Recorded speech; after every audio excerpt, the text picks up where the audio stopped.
Okay, so tonight we're going to talk about how to best navigate the Monash University FODMAP Diet app. So that's what it looks like. Most of my clients have already heard about the app or have purchased and downloaded the app prior to seeing me.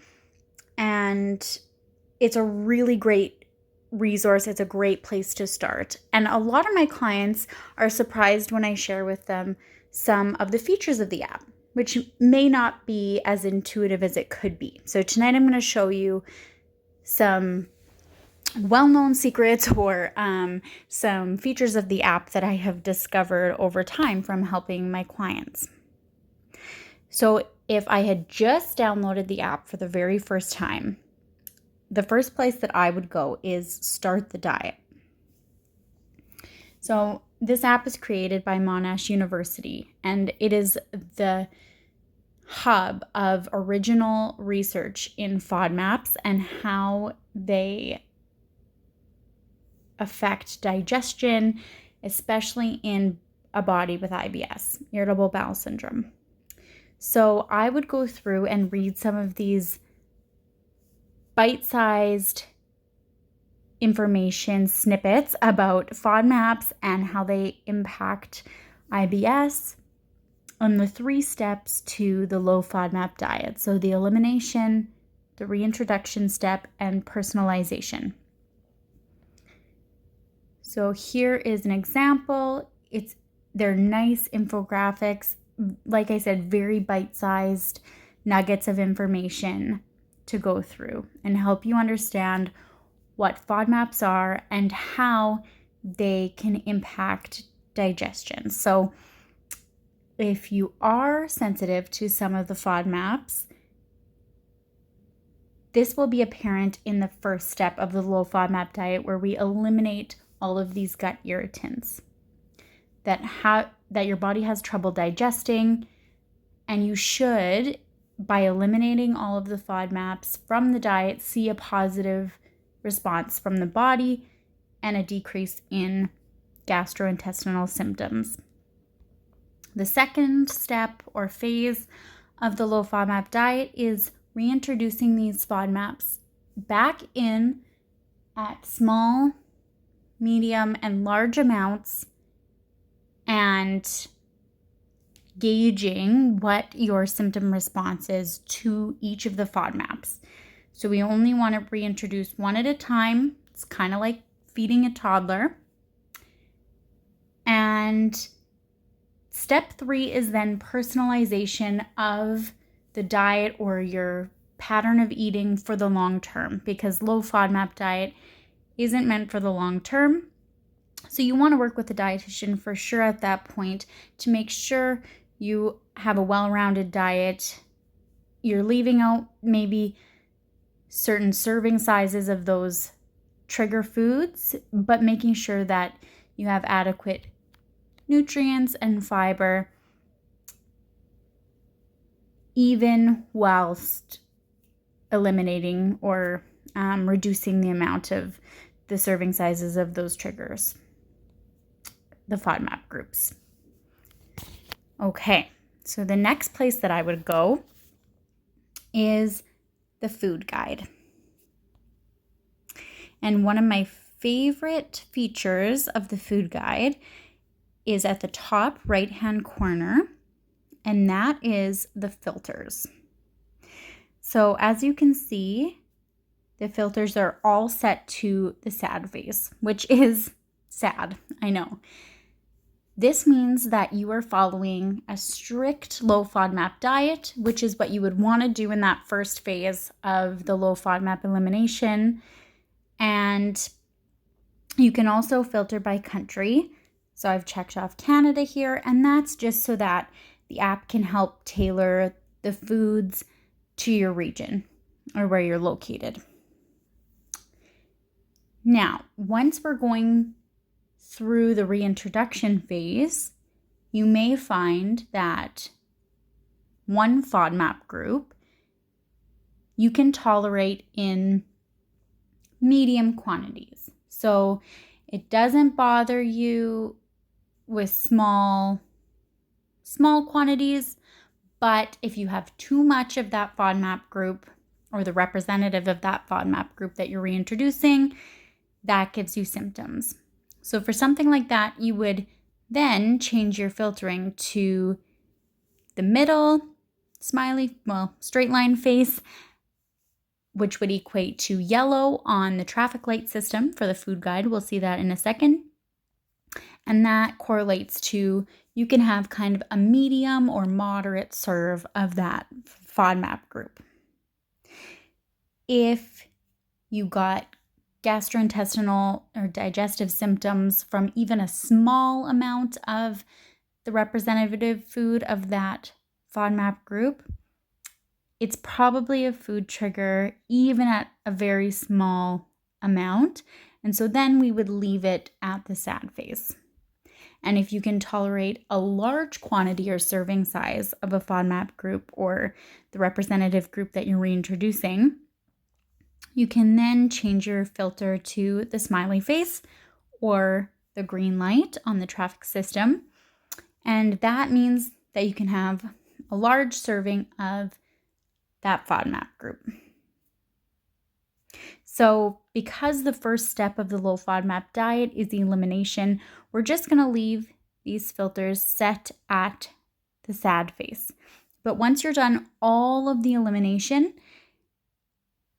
and then reintroduced all the foods and have all your data for how your body responds uniquely to all of these FODMAPs, then you can tailor these filters to your body and your body's reaction to the FODMAPs. And this filtering will adapt all of the foods in the food guide to your unique symptoms. So we're just going to put them at the SAD phase right now and head over to the food guide. So I'm just going to show you how the traffic light system works. So I'm going to pull up a fruit. Don't be too overwhelmed by seeing all of the red. I will show you that at first glance it might look a little bit scary, but you want to delve into each food of interest. So for example, banana, common, unripe. So that's just a regular banana. It might still have a little bit of green on it. It could have some yellow, but it for sure doesn't have any brown spots showing. So for this food, it says 1 medium banana is a green serving. It's green across the board for the 6 FODMAP groups. However, when you get to 1 large unripe banana, you can see that it is a moderate serve of fructans. And you might be wondering, what is the difference between 1 medium and 1 large banana? So if you really need help, sometimes the weights on the right-hand side are helpful. So here it says 100 grams is green or low FODMAP serve, and 110, it shows red because it is no longer low FODMAP. It has moderate amounts of the fructans in it. Sometimes when I see something like that, I will just play it safe at about a half or 3/4 of a banana, just to kind of be on the safe side if you're not sure if it falls into a medium or large category. But you'll be able to, you'll figure that out through kind of trial and error and experimentation as well. I'm just going to show you some of the symbols at the top here. So this list with the plus sign, you can use that to take notes. So maybe you do have what you thought potentially was a large banana, but you had no symptoms out of the ordinary. So then you might write in the note, large banana, fine. You may want to star this food. If it's something you use often, you can go back and look at it quickly in your favorites, or you could add it to your shopping list. So if you're going through, you can add it to the list here and then reference it when you make your actual shopping list or the shopping list and kind of compile it with your families, for example. So one thing that I always tell clients or suggest that clients do to make the first phase, the elimination phase, a little bit less scary, a little bit less overwhelming, is to go through the food guide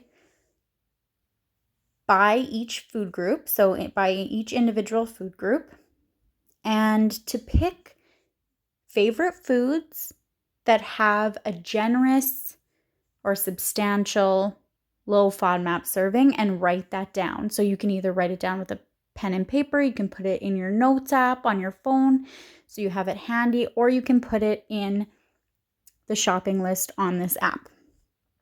So for example, if we go back to fruit, something like a blackberry does not have a very high low FODMAP serving, unfortunately. One small berry that's not very substantial.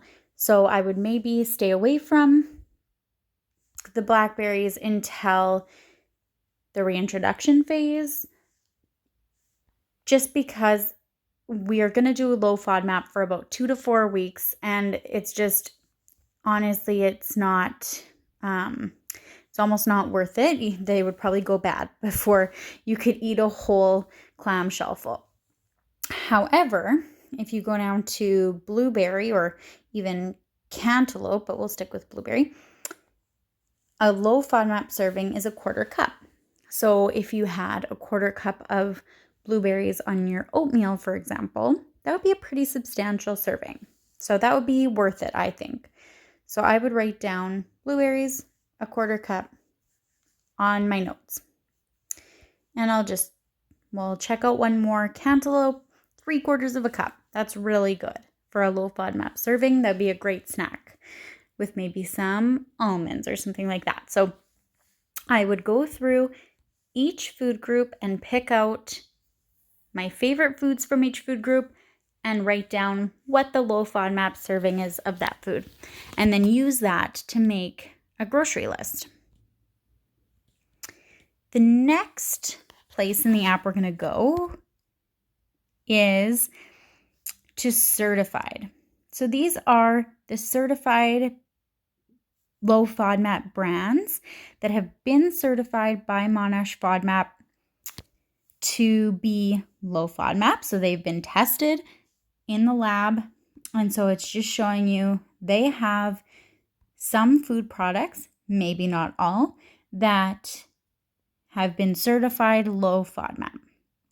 So for example, Cobb's bread, we have it in Regina here where I live, and they have a bread called low FOD, and it's exactly what it sounds like. It's low FODMAP bread. It's delicious.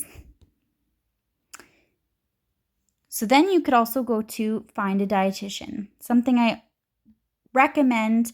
It doesn't have to be me, but definitely something that I recommend you do is search per your location, so your country, and then if you go down, scroll down to your province, you're going to see which dietitians have been certified by Monash University to teach about the low FODMAP diet and this treatment of IBS. So there I am. Monash FODMAP has a wonderful index of recipes by meal, so that is a great place to start the shopping list with the favorite foods and the serving sizes. I love that. This is the next place I would go to get inspiration for meals and to use these recipes. It's a nice little hub. You have it with you all the time. The next place you could go is Booklet. So in Booklet, you can look at a little bit more in-depth information versus those bite-sized information snippets we saw at the beginning. I'm sure they take some of these from their blog posts. Monash FODMAP has great blog posts about FODMAPs and IBS. Great information on something like eating out with the low FODMAP diet, which can be tricky. So it gives you a lot of tips by cuisine type. So definitely another place I would go. Maybe not the first place. I don't want you to get too overwhelmed, but definitely somewhere with great evidence-based, credible information. The most underrated feature for the Monash FODMAP diet, I would say, is the diary. So it really doesn't look super exciting just upon clicking on the diary, but it has a lot of valuable information in here. So at the top, you've got your dates. If you need to or feel the need to log a day that has already passed, this is where you can do it. So just go back, choose a date in the past there if you missed logging one. You can add various elements to your diary. So for example, if you click on the fork and the knife, you can log your meal. That's just in your own words, what did you eat today? You can add symptoms. So you might want to go through and just see, were your symptoms troublesome or not? So were they well controlled, or did you still have some symptoms throughout the day? This might be a good one to fill in throughout for sure, but definitely in the elimination phase, so that you can remember when you talk to your dietitian or when you're looking back at patterns to see, did the low FODMAP diet actually change my symptoms? And to what degree? So you could even fill this in maybe a week or a few days before you start the low FODMAP diet, just so that you have a control to compare it to. So you're going to rate your abdominal symptoms overall, pain, discomfort, bloating, and gas or wind. Other symptoms you can log are your stress level for that day. And you can also log your bowel movements. So what were your bowel movements like? There's the Bristol stool chart you can use. Now, my very favorite feature, this is phase number 2 of the low FODMAP diet. In a nutshell, this is going to help you reintroduce your foods. Like I said, we reintroduce one at a time. So it's kind of like feeding a toddler. We don't want to change too much about your diet at once. So we have that low FODMAP diet in the background. We should have our symptoms under control if your body responded favorably to the low FODMAP diet. So the low FODMAP diet works in about 80% of people. So you're going to click on reintroduction type. So which reintroduction are you wanting to do? So for example, let's say sorbitol. And then it's going to tell you the small, medium, and large quantities that you're going to use to reintroduce. So for example, if I click blackberries, so we already kind of talked about blackberries. So the first day that I'm doing the sorbitol reintroduction, I eat 2 to 3 blackberries. Log my symptoms. If it goes well and the symptoms are not unacceptable to me, I move on to day 2. And day 2 is 5 berries. Again, maybe there's a little bit of digestive discomfort, but the symptoms are still manageable. They're not something that's going to put me out for a whole work day. They're still acceptable to me. If the symptoms are still acceptable to you, you can move on to day 3, just 10 berries. If at any time your symptoms are not acceptable to you, it's not something that you would be willing to live through under regular circumstances, if it would cause you to forego any of your activities of daily living, your work, being able to care for yourself or your children, you stop at any time and you wait a few symptom-free days before you try another reintroduction. So say we are done this one, we go back and we click on lactose. So after our symptoms have leveled out, we're back to having a manageable amount of symptoms. We then start a new reintroduction. So maybe it's cow's milk. And again, it tells us the quantity of the food, so the milk, that we're going to drink on each day of reintroduction. And this is something that you can send. You can generate a report in the app and you can send it to your dietitian. So that's going to be coming from a dietitian. This is going to be valuable information to get before you have an appointment with them, so they can skim it or have a brief overview of how your last